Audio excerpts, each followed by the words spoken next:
मनुष्य इसलिए बने हैं कि आवागमन के चक्कर से मुक्ति पाना। देश विश्वगुरु था और विश्वगुरु है, विश्वगुरु रहेगा। पहले सांप्रदायिकतावाद, तो फिर क्षेत्रवाद, तो फिर जातिवाद, एक सबसे बड़ा जहर चल रहा जातिवाद। कुछ लोग केवल मात्र चंद पैसों के लिए बिक जाते हैं और देश के साथ में गद्दारी करते हैं। देश जब भी गुलाम हुआ है, बाहरी लोगों ने कुछ नहीं किया, हमारे देश में रहने वाले गद्दारों ने किया है। गुलिस्तान न्यूज़ डोगरी खबरां दिखने वाले सारे दर्शकों की मेरी संजीव राशर वाले पासे दर्शकों प्यार भरे नमस्कार। गल करते जी इस वेले रियासी जिला का पावनपुरी पौनी विच एक अति महा विष्णु जगे चला करता और साढ़े कन्नै गलबात करने लई जिहड़े जगे दे आचार्य मृदल बिहारी जी शास्त्री और साढ़े कन्नै गलबात करेंगे। महाराज जी प्रणाम। नमस्कार जी महाराज जी, आप डोगरी में बात तो कर नहीं सकते तो हम भी कोशिश करेंगे आपके साथ हिंदी में बातचीत करने की। महाराज जी, जिस तरह से जहाँ पे यज्ञ हो रहा है, कुछ लोगों को नहीं पता होता कि यज्ञ का क्या मीनिंग इसका होता है, तो बताने का प्रयास करें। हाँ, बहुत अच्छा प्रश्न, ये बहुत जरूरी है जानना, क्योंकि जाने बिन न होय प्रतीति, बिन प्रतीत होय नहीं प्रीति। जब तक जानेंगे नहीं तब तक प्रेम नहीं होता, जब जान जाते हैं तभी प्रेम बढ़ता है, श्रद्धा बढ़ती है। तो यज्ञ जो है यज धातु से बना हुआ है, जिसका मतलब होता है यजन करना, प्राप्त करना, उसको पाना, यानी परमात्मा को पाना। मनुष्य मात्र का लक्ष्य क्या है, ध्यान से सुनिएगा, मनुष्य मात्र का लक्ष्य क्या है यही पता नहीं है। हम लोग जन्म लेकर के यही नहीं समझ पा रहे कि किस लिए जन्म हुआ हमारा।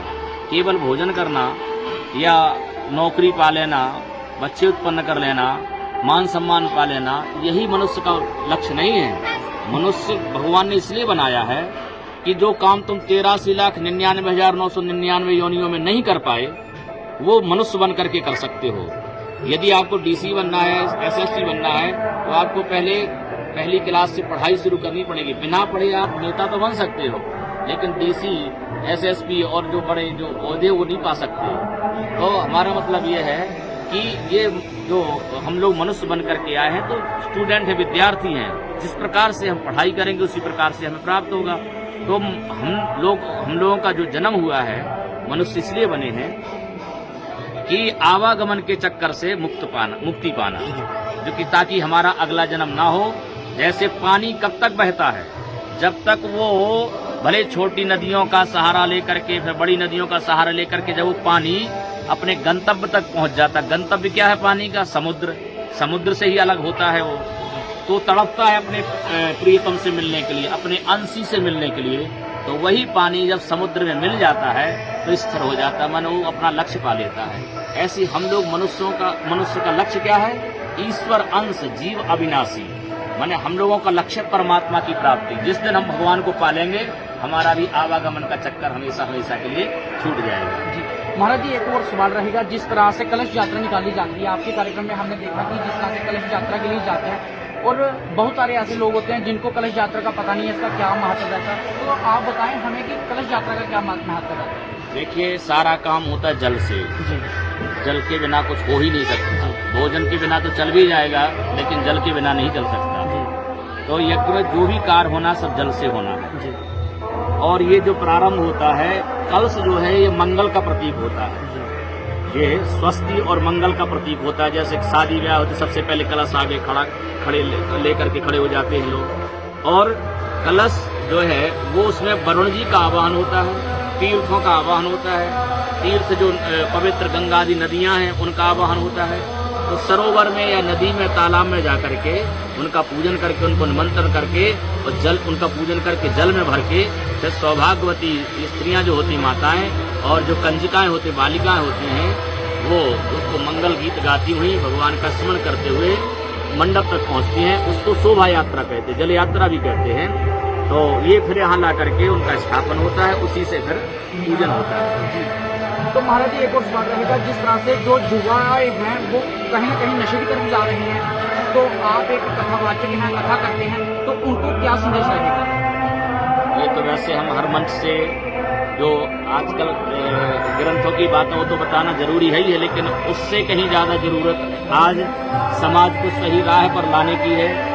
और ये सचमुच में ये बहुत बड़ा हमारी जो युवा पीढ़ी है, समाज की रीढ़ मानी जाती है। जैसे हमारे शरीर की रीढ़ की हड्डी टूट जाए तो शरीर किसी काम का नहीं, कुछ भी नहीं कर सकते। तो युवा पीढ़ी जो है ये रीढ़ मानी जाती है। और हो ना हो, अब ये हम अपनी बात बोल रहे हैं कि हो सकता है किसी की चाल हो, किसी विदेशियों की या किसी और अन्य लोगों की चाल हो सकती है कि भारत देश विश्वगुरु था और विश्वगुरु है, विश्वगुरु रहेगा। उसको शायद लोगों की निगाह है।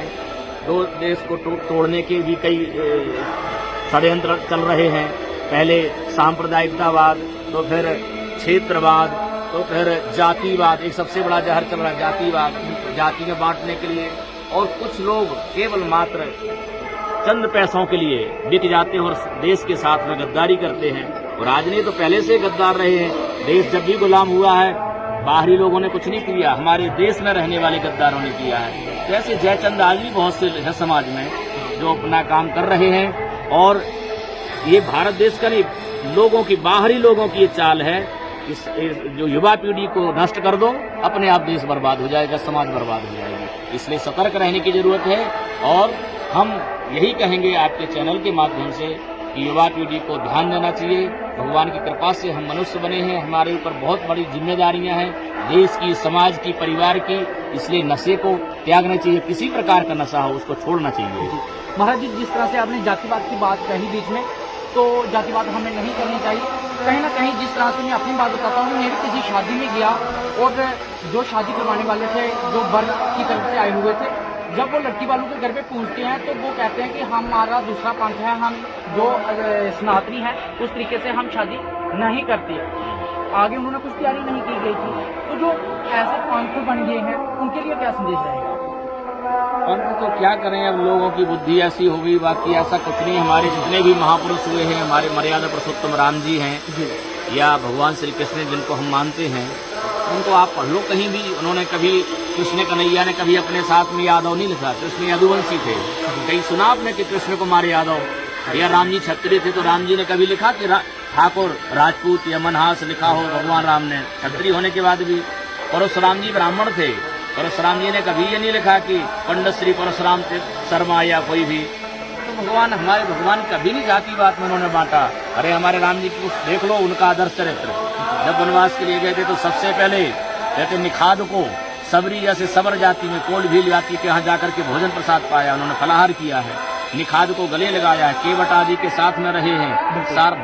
14 वर्ष था उन्होंने कोल भीलों के वन में रहने वाले लोगों के साथ। उन्होंने तो कही जाति का, ये तो केवल मात्र यहाँ कुछ लोग स्वार्थवश ये जातिवाद फैला रहे हैं। ये एकदम गलत है। और सब मनुष्य हैं, बस अपने अपने कर्मों के अनुसार हम लोग उसको बांट देते हैं कि ये काम कर रहे हैं, ये दुकान खोले इसलिए व्यापारी हो गए, हम पूजा करा रहे इसलिए हम पंडित हो गए, आप जो खेती कर रहे हैं या देश की रक्षा कर रहे हैं आप क्षत्रिय हो गए। ऐसा कर दिया, बाकी ऐसा कुछ नहीं है। सब समान है, कोई जाति नहीं है, कोई पंथ नहीं है। बस ये हम कुछ लोग हैं जो कहना नहीं चाहिए, लेकिन कहेंगे हम, क्योंकि सच कड़वा होता है। तो कुछ स्वार्थवश, कुछ राजनीतिक लोग जो खोटी राजनीति करने वाले लोग हैं, वोट बैंक बनाने के चक्कर में वो इस प्रकार का षड्यंत्र कर देते हैं और देख लेते हैं यहाँ वोट बैंक इस समाज का ज्यादा है, तो बस वो जातिवाद फैला करके उसका लाभ लेते हैं। बहुत बहुत शुक्रिया महाराज जी आपका हमारे साथ बातचीत करने के लिए। तो ये आचार्य ਜਿਹੜੇ ਇੱਥੇ ਪੌਣੀ ਜੱਗੇ ਦੇ ਪਾਵਨਪੁਰੀ ਪੌਣੀ ਇਲਾਕੇ ਜਿਹੜਾ ਜੱਗੇ ਚਲਾ ਕਰਦਾ ਸੀ ਦਿਨ ਜਾਂਚ ਉਹਦੀ ਜਿਹੜੇ ਆਚਾर्य ਇੱਥੇ ਇਹੋ ਜਿਹੜਾ ਆਚਾर्य ਦਾ ਕੰਮ ਕਰਾ ਕਰਦੇ ਅਸੀਂ ਸੋਚਿਆ ਇਹਦੇ ਕਨੇ ਮਿਲਚਾ और ਤੁਹਾਡਾ तक ਜਿਹੜਾ भी प्रयास है अस हर खबर पहुँचाने की कोशिश करने। तो निजी तो मेरे कैमरामैन होगी दो जाजी। नमस्कार, इधरों गुलिस्तान न्यूज़ डोगरी।